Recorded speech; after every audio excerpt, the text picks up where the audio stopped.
Well, hello and welcome everyone to this, what I would consider a special edition of In the Clouds with Red Hat, because I am your guest host. So my name is Andrew Sullivan. I'm a technical marketing manager with Red Hat and a close friend and peer of Chris Short, your normal host. So Chris is unable to join us today, so I am filling in, and I am very honored to have our guest, Marco Bill Peter, join us today. Marco, if you would please introduce yourself. What is your role here at Red Hat? Sure. Well, first of all, hello everybody. It's great to have you listening in here, and I'm very honored to be in the clouds with you, Andrew. My role at Red Hat is I'm the senior vice president of customer experience and operation. Now, you probably ask, what the heck is that? And there is a element in there, but it's basically all like customer facing, but not in the sales role. So I'm lining up to the products and technology, so to our engineering functions. In my team, I have basically support, customer success, technical account managers, and we go into documentation. Again, part of customer experience is security. I think we'll probably hit on security, product security a little bit. That's in my area. There is quality engineering, and I also run like some of the IT for our engineering, like release engineering is in my team. The idea is always like you want to know how our products work before actually a customer hit it. So that's what I do. I've been here a few years, but a few years. I was looking at your profile, your internal profile. I think you are 2 months less than Matt Hicks. I think it was he was late 2005. You were early 2006. So yeah, you catch that well. Yeah, 15 years. I'm 15 years and 2 months or something like that. Congratulations. That's an impressive span.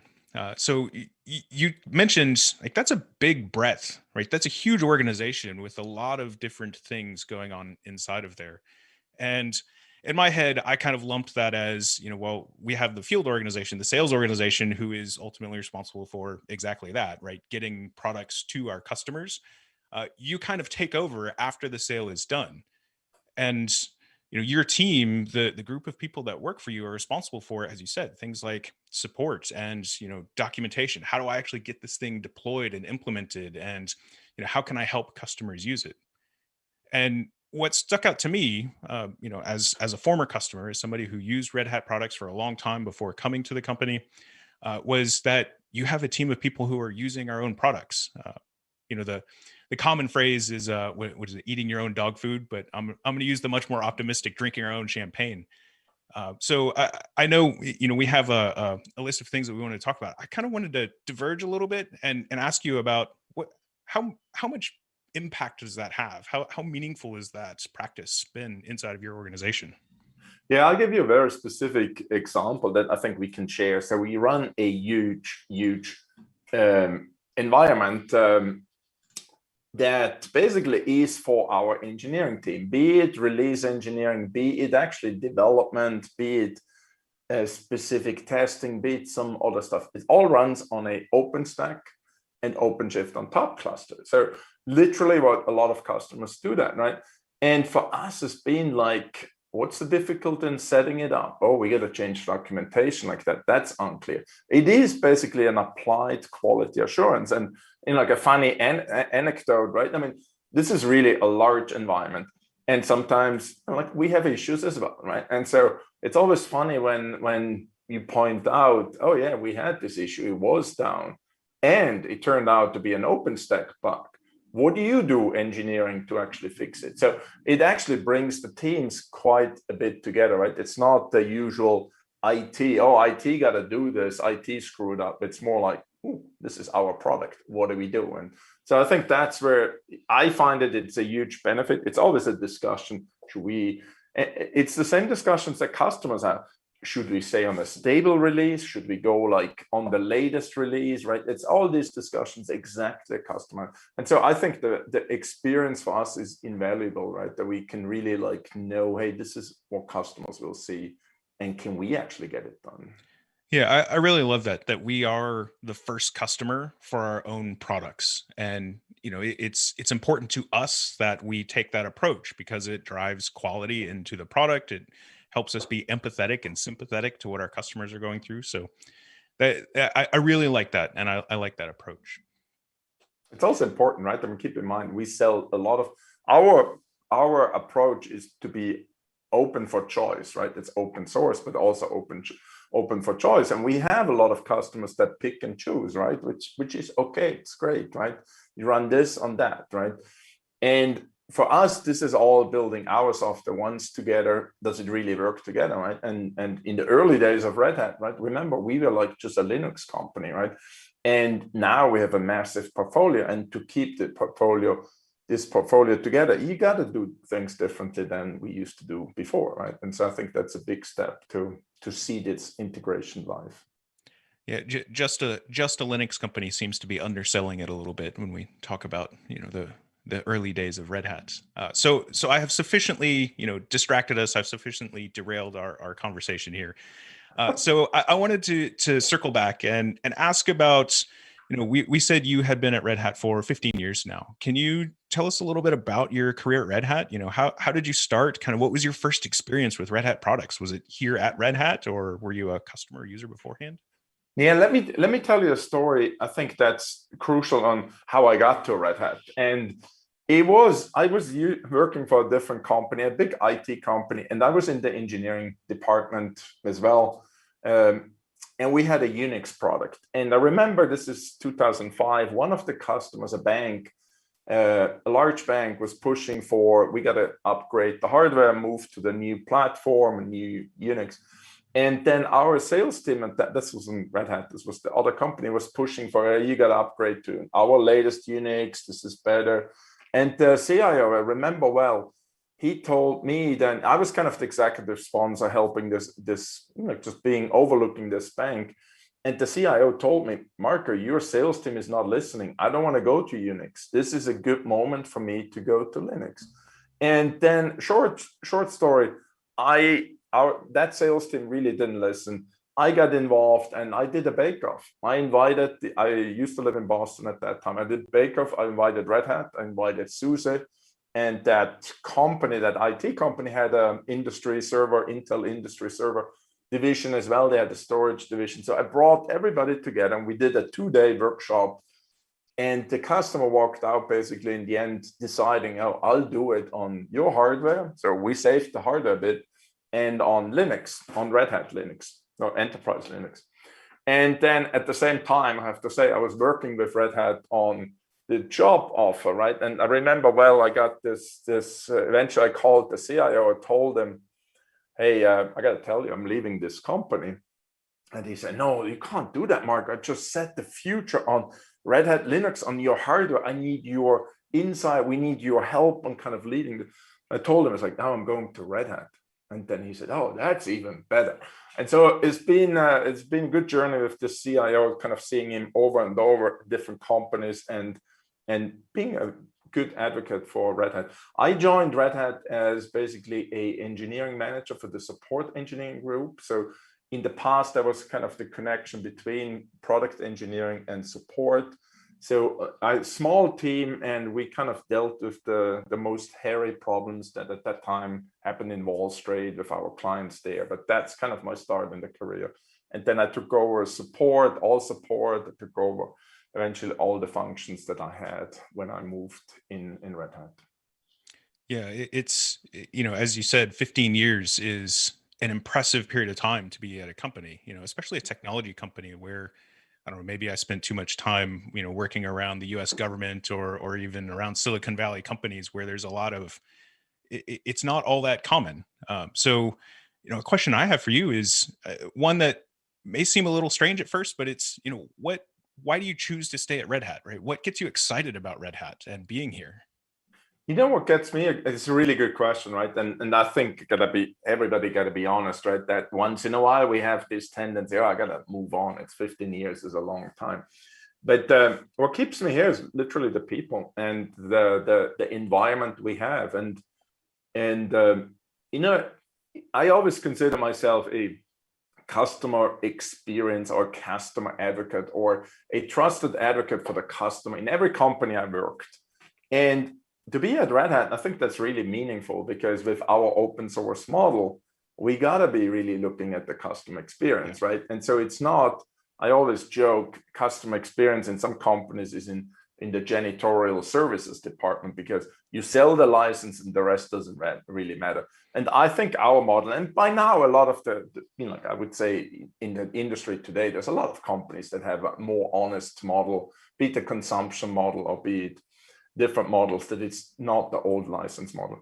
But that gets me excited. And I have to say, it's 15 years and seeing the company grow from 1,000 employees to, I don't know what we are, 17,000 employees now. It's pretty like that, cool. Yeah. It's really pretty cool, right? And I'm on the side, I'm involved in I'm on the board of a startup as well that does open source software for drones, that keeps me kind of in touch with what are really startups doing and how fast are they moving. And I have to say, I'm really excited that you work with a small startup, but then you look at Red Hat, and in some cases, we can be really agile. We obviously have a higher risk. We've got to make sure the revenue and everything, we got to please all our customers. On the other hand, we still move, right? And you look at our journey with OpenShift, right? As in kind of how we evolved it from version to version. And I've seen this from the start when we bought this company, Makara, right? With the first iteration on how we approached it and then eventually moved to Kubernetes. It's really exciting to see that story. So I'm grateful that I'm part of this journey, to be honest. Yeah, the word complacent comes to mind a lot of times when I think of other companies. Like you said, they have a licensing model. It's a proprietary product. They made the sale and then they kind of get complacent because, it's the word entrapment isn't the right word, but you don't have to focus on it as much. And Red Hat being an open source company, right? Everything that we do is public and we can't be complacent. We have to be constantly, driving forward, focusing on customers and what they want and what they need. And I think corporately, that's one thing. And as somebody who's been at Red Hat for not quite 3 years now, one of the things that really just blows me away as an employee is that everybody that I work with, they're constantly driven with that same sense of commitment, right? Nobody gets complacent with where we're at. We always want to do better. We always want to go forward. So it's something that's really, really inspiring to me.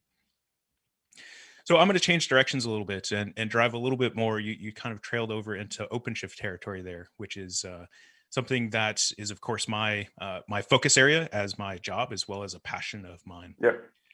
So 15 years, right? You've been here since before OpenShift was OpenShift, back when it was OpenShift, 2 in the cartridge days, and it was all virtual machines. So with OpenShift 3, with OpenShift 4, Kubernetes, containers, what are you seeing customers doing? Like, are they, mass adopting everything is going containers? Are they shying away from it? Is it somewhere in between? I would say the last few years, let's say the last 2 years, which is kind of funny with this pandemic here, I've seen all kind of customers moving to OpenShift, right? And to change their approach, right? And I think a lot coincides with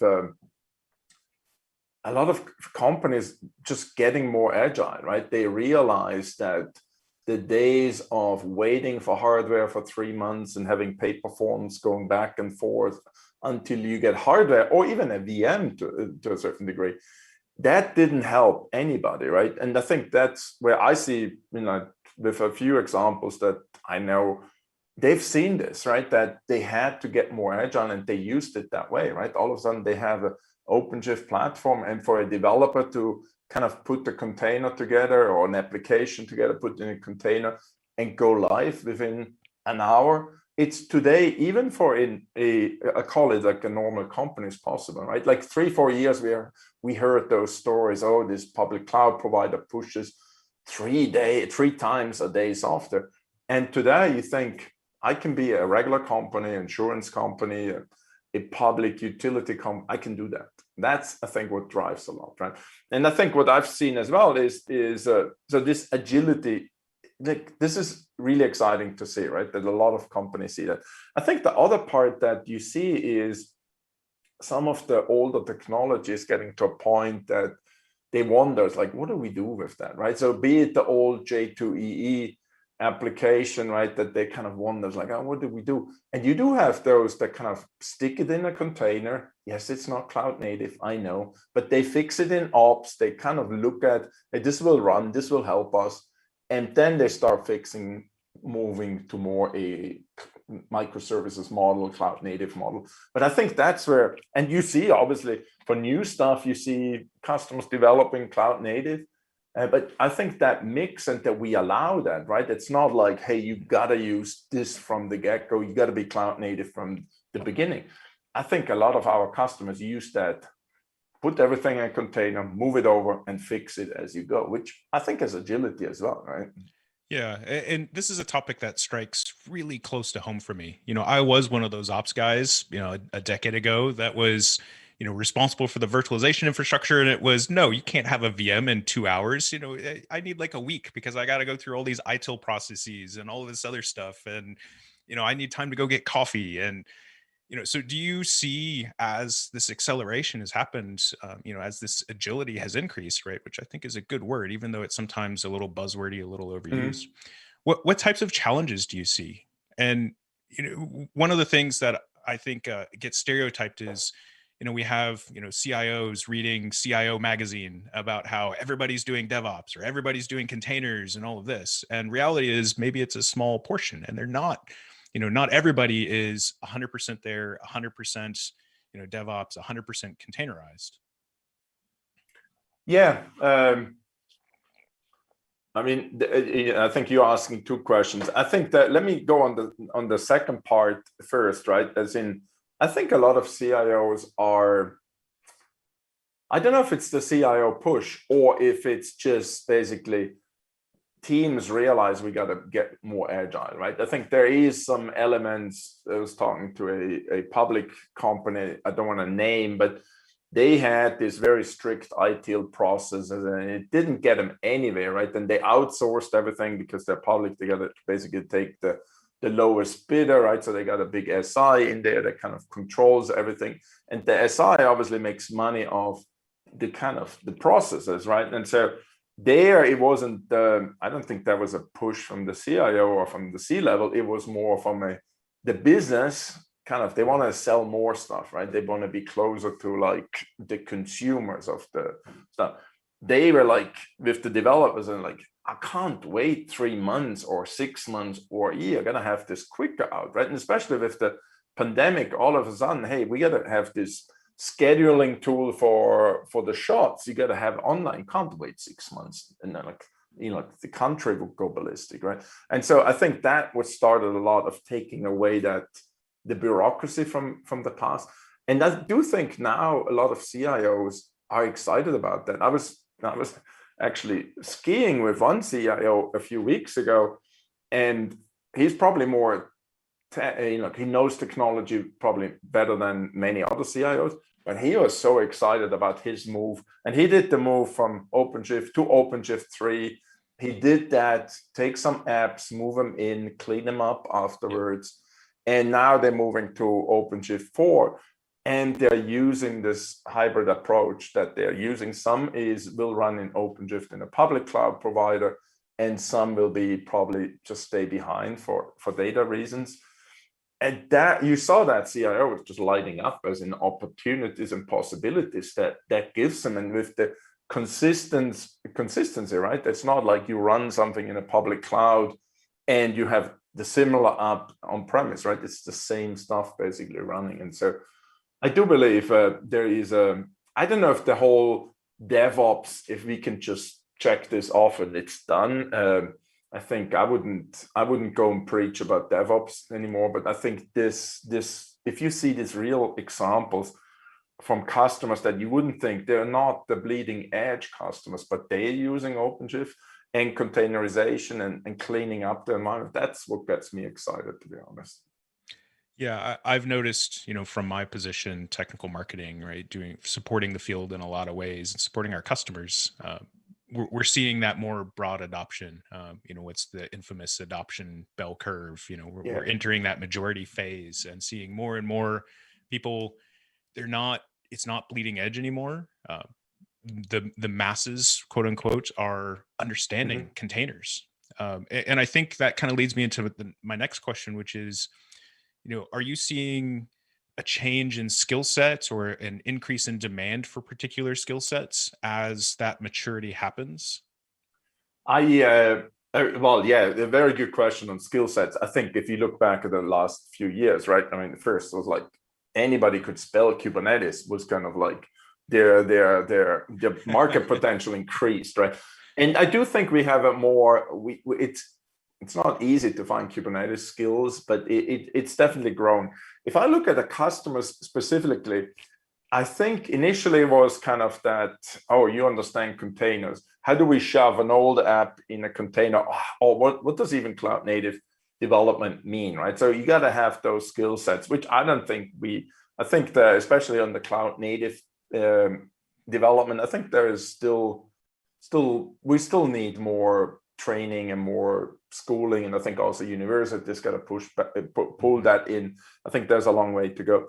But what I see, if you look at customers, right? I mean, they started with this more simple approach on how do you get stuff into containers. And maybe they did start with simple web apps that maybe the impact was important, right? As in like, I know one, they show on displays stuff that when trains leave, etc. Cool stuff, right? But it's not it's mission critical if you wait for a train or a bus. But on the other hand, what you see now, customers also moving into more critical environments like e-banking. And how do you containerize an old e-banking application to work, right? And I think that is a whole different, the skill set there comes as in, you got to understand the whole application development or the containerization. You also got to understand security, right? That's a real move then, as in like if you're in an e-banking application, which port can talk to which port, right? And kind of like, be it service mesh, be it API management really gets critical. So I think that skill set is another one that will come the more and more you see OpenShift covering like super critical environments, which it does today, right? I mean, there's a lot of, I would say, critical apps in all kind of industries. They use it, right? And I think that will be the security skill set. I think is the one security skill set in this context. I think is a skill set of the future. Do you think that the platforms, so offerings like OpenShift, becoming more mature and effectively abstracting and automating a lot of those low-level worries away, does that help customers with that? Does it allow them to concentrate on the right things, or do we still see a lot of customers that they like to be down in the weeds? They want to be concerned about those things.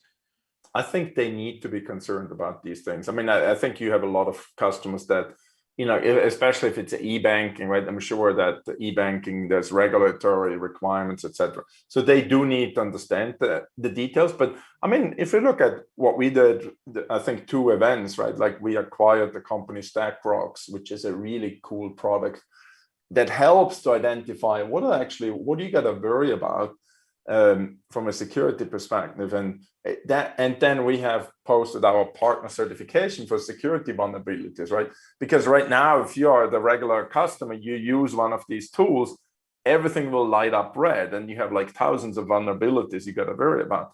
And so I think we're trying with that certification, first of all, kind of getting to, like some companies make money with like showing red, right? If everything is green, why would you buy that product?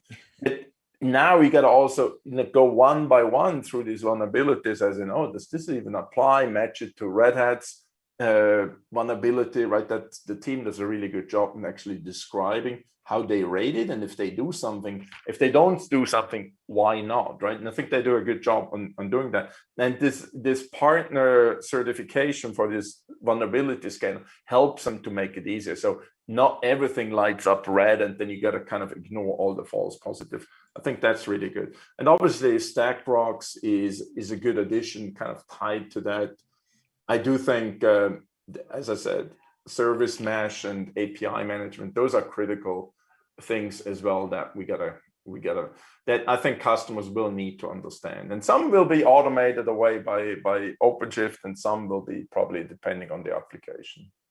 And I think we kind of flirted around the edges there of something that your team put a lot of work into, which is the vulnerability scanner certification. Yeah. And I'm hitting the enter button to post this across all of the various chats. So, I'd be curious your perspective and your thoughts on why that's important and how that impacts customers when it comes to this security topic, which, as we said, it's big. It's something that everybody needs to take into account now. Yeah.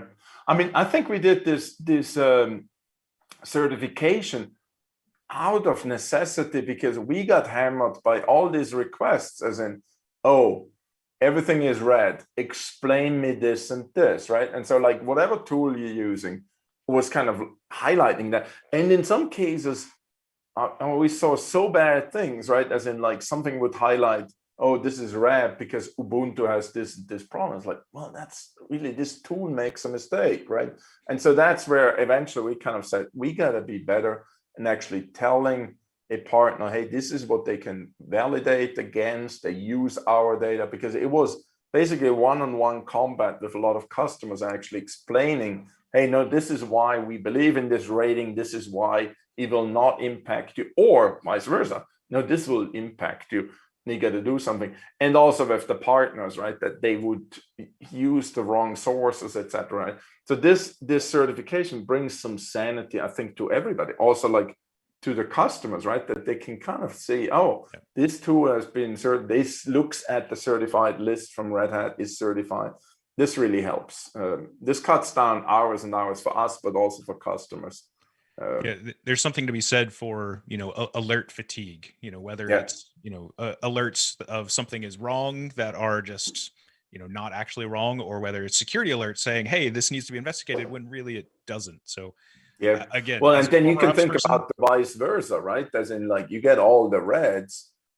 Like my trust would go in a tool like that goes down pretty quickly, as in, especially if you check a few, but then you wonder, like, so if this tool, you can't rely on this tool, what else? Are there open holes? It doesn't highlight to me, right? So that's what I get worried about in this case. But no, I think there's the vulnerability scanner certificate. It's a great step forward for us to actually help the industry, right? As in, to bring the sanity to a customer. and I want to keep in that thought process. And we've moved from DevOps to DevSecOps is the new buzzword when we think of that term. And you know, do we see challenges associated with that? We yes, we're working on tools, right? We acquired StackRox, right? All of that other stuff, but I think going from a reactive security posture, right? Hey, I see this vulnerability, I need to take action, to a proactive or even preemptive type of approach. Do we see that happening? Are there challenges associated with that? Yeah, I think customers want to be proactive. I think that's where I think the example I mentioned with the e-banking of a bank, right? They do want to be proactive. They can't go into the market with just like, hey, if there is something popping up in a vulnerability, we'll change it in a day or 2 days, right? I think that's I think they are being much more proactive and much more thinking about, hey, how do we do this? I think that's maybe also to the earlier question, right? That is a challenge that I think with OpenShift, they have a great platform to do this and to do it sane. But I do think customers need to understand their application, need to see, what else can you track, right? Doesn't kind of making sure those simple things, right? Doesn't like this port shouldn't talk to that port, or that port should just talk to that port with that payload, etc. Right? I think those areas are to be proactive if you really talk from an external aspect. That makes sense to you? Or? It does, and I think it's regulations like GDPR and the California data protection and all of those things. It forces not just Red Hat, but our customers who are creating applications, who are managing customer data. They really have to take that into account. And going back to that's a really good point, right? I mean, if you look at from a data perspective, I live in Switzerland now, and we have our own data laws, right? And so, we're not part of the EU, right? And so we kind of taking GDPR and then adding our special sauce. But then it gets really tricky, as in what data can leave the country borders, right? And then those are the things. It's always been very tricky, right? And it doesn't get easier. Yeah, it's the financial incentive is there to do it ahead of time, not after the fact, especially with those really strict laws. Yeah, and there's huge penalties, right? I mean, I think if you talk to a CIO from a bank, from a large bank, right, they do vary, right? And still, you see stuff happening. Not in the well, I haven't seen it in IT recently, but you see this regulatory. They all complain about regulatory, but then you still see like issues like that banks get really like bad investments, etc. But I think from a technology perspective, it's the stuff that they do. I mentioned before one CIO that kind of looks at the hybrid cloud, right? And that's exactly for data reasons. They do some stuff can go into the public cloud, and even a public cloud that has data locally, but then some stuff they do in premise exactly for that reason. This data can go, this data can't go, and they do it kind of to design it that way. And I think also, like Red Hat has a certified cloud provider, CCSPs are they're called. And I think in Europe we have 71, I think, that run OpenShift, or that you can buy OpenShift on. And think about that, in some cases the better option, right? That you do have a hyperscaler, the big hyperscalers for some workload, and then maybe you have one of these regional cloud providers, and then maybe on-premise. And again, if they all run OpenShift, then you have a chance to actually keep this secure and sane.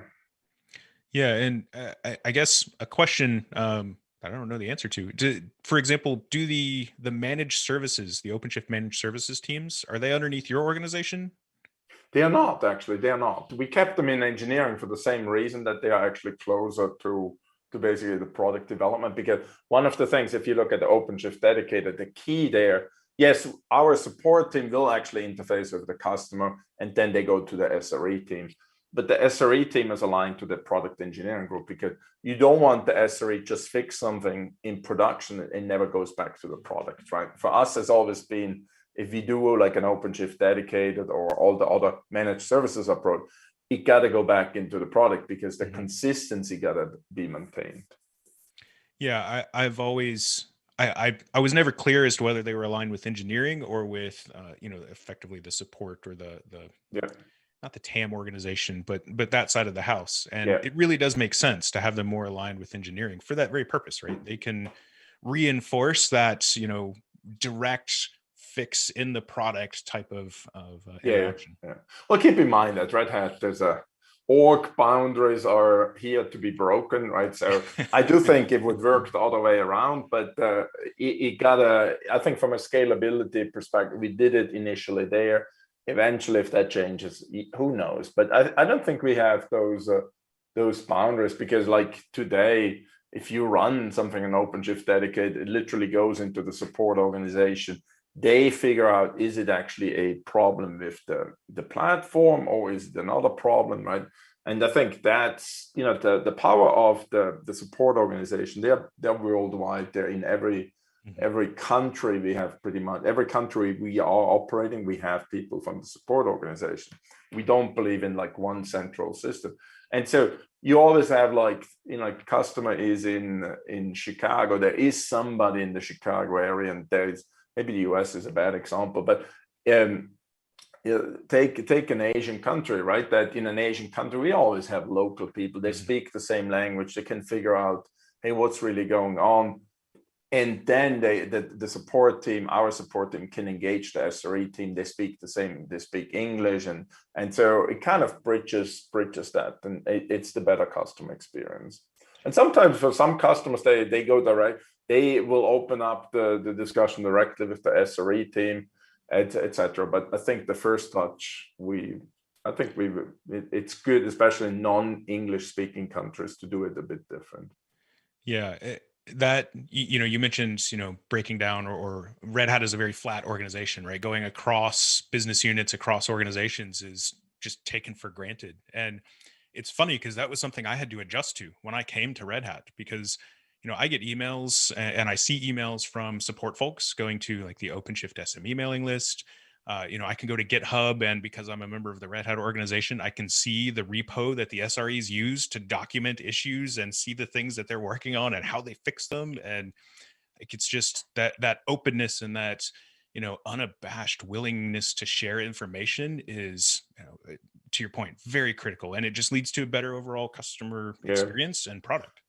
And think about it. I mean, that's why we are strong believers in the open source model, right? Because I mean, that internal reflection that you kind of just, like, we don't use levels here, right? And so it's also in the communities, right? And I think that's, and be it the open source community, but also be a community of customers, right? As in, I pride myself to be just the regular guy, even when I talk to customers, right? I don't want to have this, oh, I'm the vendor, etc., right? As in kind of, hey, we want to be a partner to the customer. We want to make them successful, right? And not as a buzzword, but literally.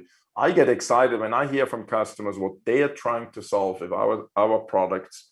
Like, it's exciting, right? And you see how they go into these, like I said before, right? They take some old applications and kind of refactor them and move them around. It's pretty cool, right? And you see that more and more, right? That excites me, right? I think that's the approach.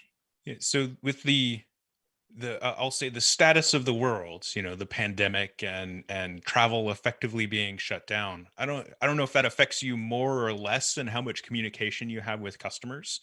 But do any of those interactions stick out to you recently? Like you were just saying, the things that they're doing are really exciting. So do you have any examples off the top of your head?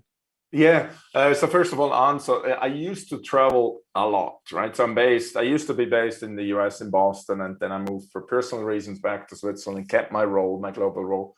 And so I was traveling like crazy. And now you think 12 months later, being one time on a plane, it just blows my mind, and it works, right? And I do miss, to be honest, I do miss interactions with our associates. I used to travel to the biggest offices.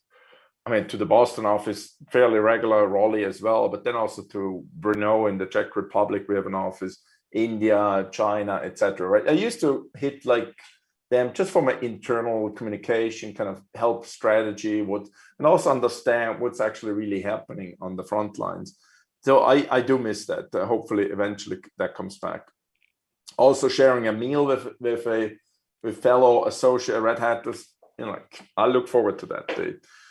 From a customer perspective, I think everything changed, right? Before, I used to travel and meet customers in person. Now it's all virtual. Yeah. It seems to work, but It's working, right?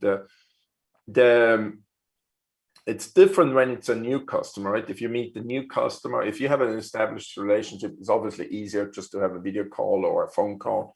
But with new ones, it's a bit tricky.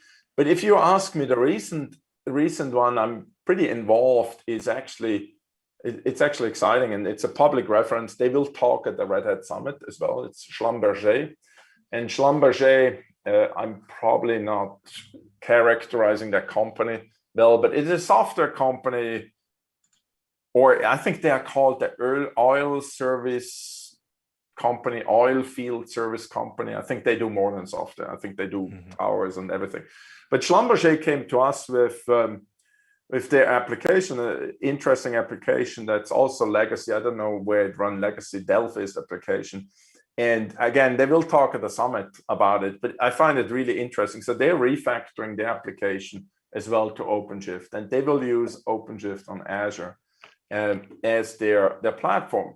And exciting enough, though, they run into the same issue that their application needs to run in some places where the country doesn't want their data.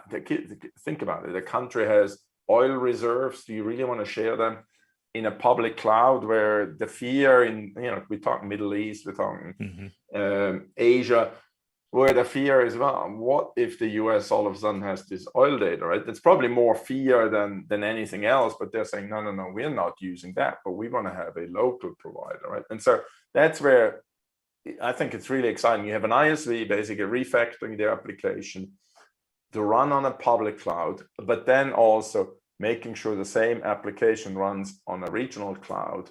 I think that's pretty cool. And I do think we'll have more of those. that we'll see happening. I think there was a public announcement around another ISVs. I think more a European one, that's IBM is on top. This, I think it's Celonis, is in the middle, and they do the same thing as in kind of the refactoring. So I think that those are the exciting things. So we have first customers using it, but now also ISVs realizing, hey, this is a really powerful ecosystem that we have, right? That you can run it everywhere, right? As in hybrid cloud in a similar way. It's also from a ISV, probably the maintenance cost is much less if you have the same app running everywhere. But yeah, so that's one exciting example. I think I talked a little bit about the other example of the client doing that hybrid cloud approach. That's yeah, I do keep up my conversations with customers, and as I said, I always get excited when I see what kind of stuff they do, and also worries me, right? And some customers, I know I depend personally on it, be it financially, be it transportation. It just worried, and it's like, oh wow, if this thing doesn't work, then I'm personally screwed as well, right? And so I think, but I think that's the excitement, right? You see, like, and which is, you know, you go back in history 15 years ago when Red Hat had the first large wins on Wall Street, right? That was exciting as well. All of a sudden, it was like, ooh, New York Stock Exchange runs on this or this and that. That was exciting, right? And now we have this excitement again, which I think is pretty cool. So I'm going to go off script on you because you mentioned the 3-letter word or 3-letter acronym that everybody seems to be a little hesitant about, and that's IBM. And I'm curious, from your perspective, the impact of the IBM acquisition. And I'll tell you from my perspective, IBM brings to us these really interesting, really challenging set of circumstances. Hey, we're working with this customer to do this. How can we do that? So I'm curious your perspective of that. Yeah, no, I think I think the positive, I think there's actually a lot of positive. One is like the commitment. Red Hat stays a neutral company, and I don't know, I think we're 2 years in it, or maybe I think year and a half. I feel like very neutral, and you know, like if we talk about public cloud providers, it doesn't need to be IBM cloud. It's whatever public cloud companies are on. So I think that neutrality, I would say, check the mark, and it's achieved after, you know, almost 2 years. Still good.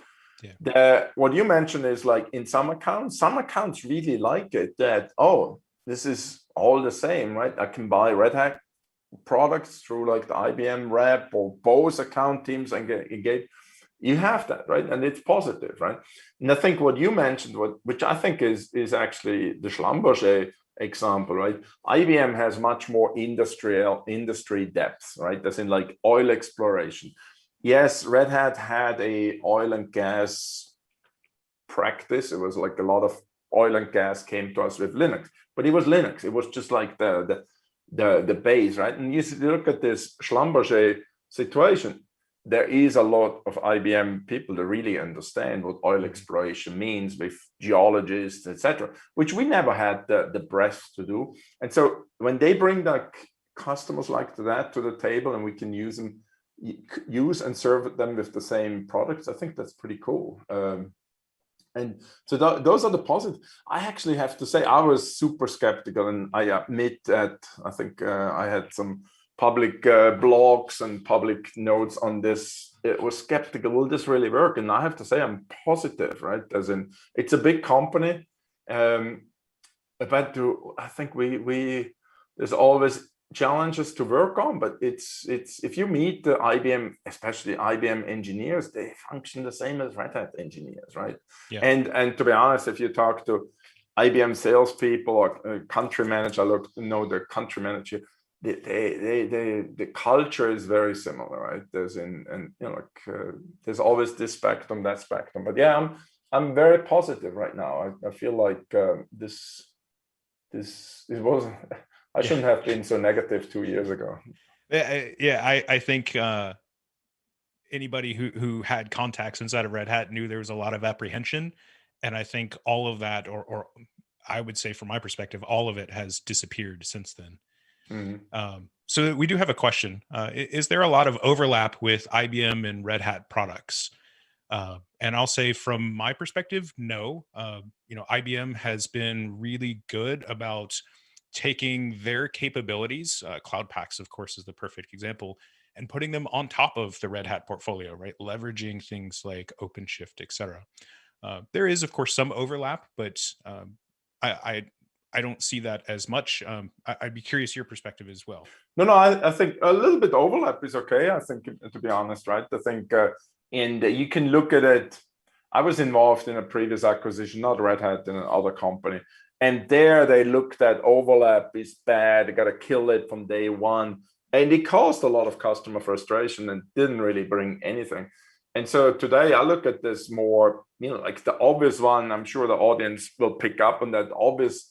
I wouldn't say overlap, but you look at the JBoss product suite and the WebSphere product suite, there is similar functionality. Is it a bad thing? No, it's a customer choice, right? The customer chooses WebSphere because of the add-ons that JBoss can't serve. It's great if they're actually moving stuff to, like if it's just J2EE that works in JBoss, it's a customer choice, right? So, and we haven't had discussions, hey, we got to do this and that. I think what we've seen, and you've seen it with the management suite, some stuff that we take from IBM, open source it, and actually use it in our portfolio. And I think we actually took quite a few engineers over in some of these elements.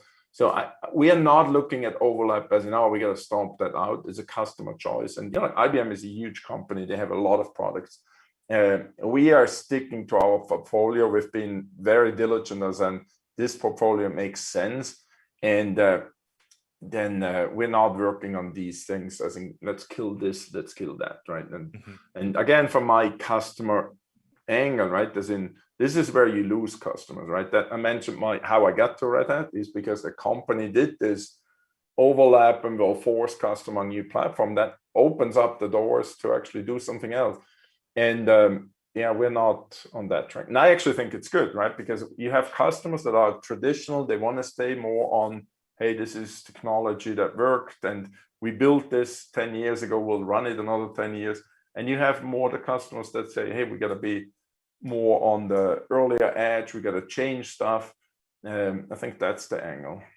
So that's an interesting thought of, like, for me, when I think of like the oil and gas industry, I think, big data. I think that they, were definitely, leading bleeding edge when it came to doing things like analytics against that data. But in other areas, maybe I don't want to say less business critical, but less industry or vertical specific, maybe they were slight laggards. Do you see variations in adoption of containers in Kubernetes and OpenShift across other verticals? That's a good question. I have to say, this is without using AI or without being really analytical. I have to say, I've seen in every vertical containers being adopted. I haven't seen one area that people are super, like sometimes you have a new technology, right? And people say, I can't do that. That wouldn't work. And we have products like that, right? And I think that was like a steeper adoption curve, right? And you can look back at, I would say OpenStack probably had a steeper adoption curve. People understood this is, how many years back, right? But customers understood they got to build an internal cloud, but then it was already, that skill level is too high. We can't do it. Scale is not, I think with our OpenShift, you actually have customers doing it small scale, right? Bare metal, bang, go. Or some that use, like OpenShift, OpenStack, a bit more scale. But based on the vertical, I wouldn't say, and it's also interesting for us as Red Hat, we always had the financial sector leading us, right? As in, that was always the vertical that pushed us. And then, like 5-6 years ago, we started doing more in the telco space. That was an OpenStack, right? And a lot of telcos actually, with the network functions, virtualization, NFV, they kind of did this, I would almost call it this standard now, but they did this, right? And now with OpenShift, I wouldn't be able to tell you Is it the financial services? Is it the telco leading it? And is it transportation? I think there's a lot of, it's a hard question. We would have to dig deep, but I do think OpenShift actually achieved that to be more a ubiquitous platform that can be used in every vertical and every size of the company. Yeah, I wonder if containers democratized access to a lot of those things, because it went from, I'm a super smart developer. I created this super complex application, and here's the 300 steps for the playbook to install it, to, Podman Run. And, Yep. now you can broadly adopt those. Yeah, I think that's right. You make a really good point, right? And with the automation, you have more and more, right? Also, like, I think a lot of customers using Ansible also to extend that automation. I think that broke down the barrier quite a bit. Yeah. So I'm gonna dig us out of that hole. I'm going to change directions on you. So we've only got a little less than 10 minutes left. So for all of our audience who's watching, please don't hesitate to ask any questions that you have for Marco in the chat. I'll be sure to pass those along. But I want to kind of ask you what I hope is a lighthearted question, which is, as the person who is ultimately in charge of, organizations like support, what are the phone calls that, worry you the most? I do, like, it's funny, right? I mean, obviously it's a large organization, it's several thousand people, right? And so in the old days, I had my cell phone number posted publicly so customers could really reach out. I think we still do have that page with my leadership team, and there's a vice president runs support, or the whole customer success he runs. That's probably still reachable. What I worry about is, well, I think there's two areas. If there is really like a company down, that really worries me, right? And like right now, especially if it's a healthcare company down, transportation, like mass transport down, pharmaceuticals down, that obviously really worries me, to be honest, right? If it's like a down situation. But on the other hand, I sleep well at night, and I know I have a super team, right? There's engineers all over this world. We scaled it up over the last 15 years so much that it's top skills, full coverage. So I actually feel good. The other areas I worry about is data leakage, right? If something happens with like a security breach that happens to a customer, how can we help a customer? Those are the dicey ones, right? When you see, recently I had a customer that got the ransom, I don't know how you call that, kind of ransomware in their environment, and that CIO was panicked about what do we do, right? And large company.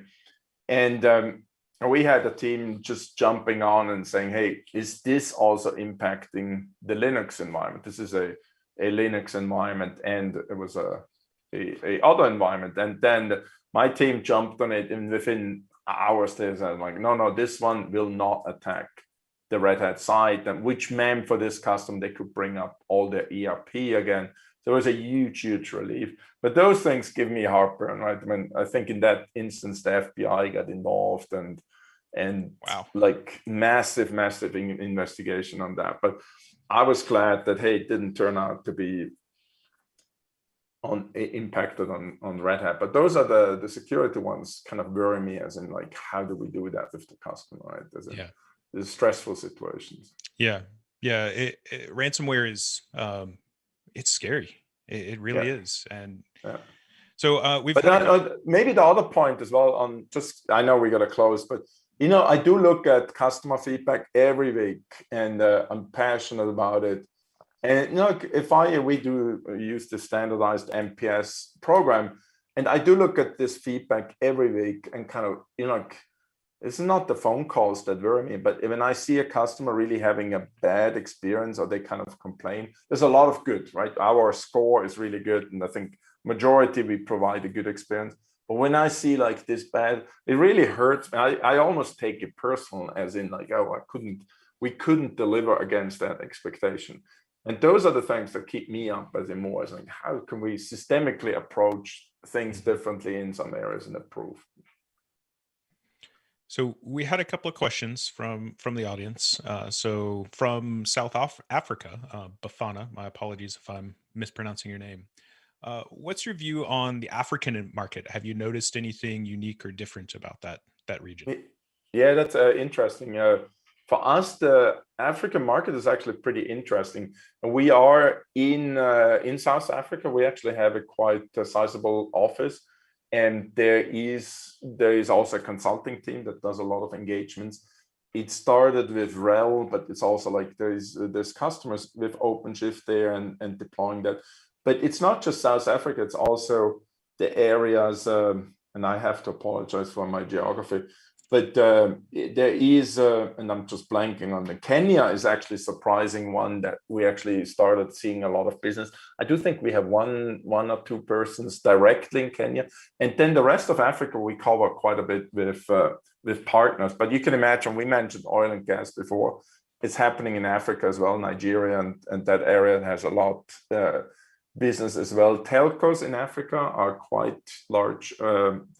Open source Red Hat customers as well. So yeah, business in Africa is still small compared to the US, but it's definitely something that we cover with a direct team in some areas.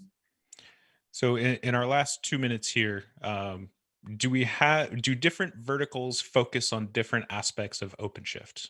In other words, is telco really excited about SDN while banking only really cares about, for example, OpenShift Container Storage, or now the OpenShift Data Foundation, since they just rebranded?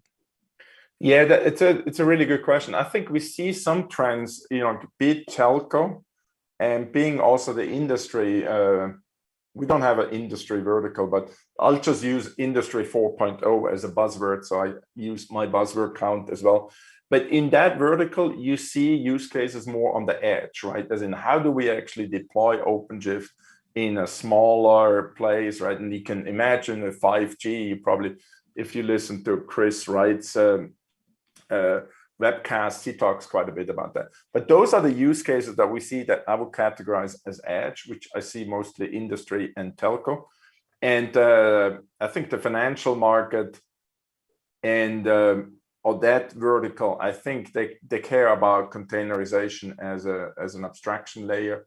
They also, like I said, right, like how do you get old apps over there, or how do you break up old apps, right, older apps into smaller pieces, right? And so they use that kind of containers as well as in like kind of breaking that up. But that's, yeah, I think those are the big differences I would highlight. Okay. Well, we have reached the top of the hour. I want to say thank you so much for all of your time today. This has been incredibly enlightening and useful for me. I have learned a lot, as somebody who's been at Red Hat for borderline 3 years now. So thank you so much for your perspective.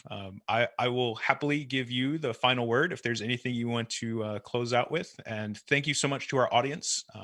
Please feel free to reach out to us on social media, or you can contact me directly at andrew.sullivan@redhat.com. Super. No, thank you very much for the audience. Thank you, Andrew, for hosting this. And I wish everybody a good day and stay safe. And hopefully we all get out of this pandemic very soon. So stay safe. And thank you again. Thank you so much, everyone.